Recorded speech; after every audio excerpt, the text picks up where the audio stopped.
pinagdiriwang natin ang buwan ng wika. Ngayon ay tatalakayin natin tungkol sa makabayan. Sino dito ang tunay na makabayan?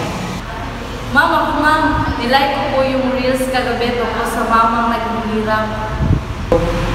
Liking posts on social media is not enough. Ang tunay na makabayan ay pinapakita at ginagawa. Anak, di ba may pasok pa kayo bukas? May pera ka pa ba dyan? Oo, ma'am. Meron pa po.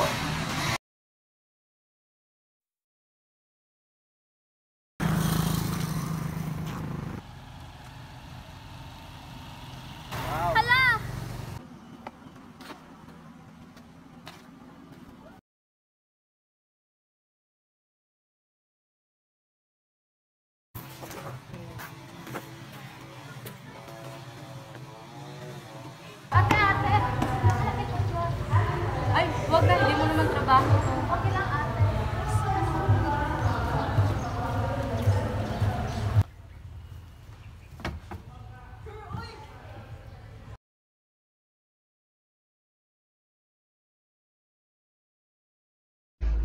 Meron tayong proyekto tungkol sa makabayan.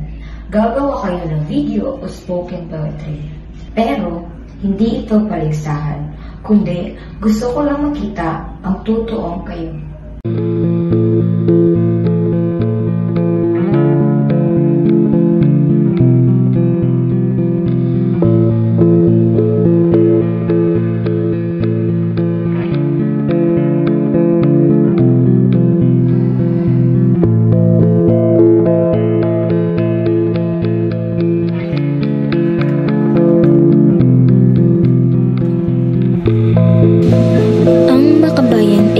Palaging sumisigaw ng "Mabuhay Pilipinas!" Insan, ginagawa niya ito sa tahimik na paraan. Pero sa puso, umaapaw ang malasakit at ang pagiging isang tunay na makabayan. Grabe talaga si Mia. Kahit natahimik siya, pero napakabuti niya pala. Hindi ko alam na may bayani para tayo dito sa ating klase.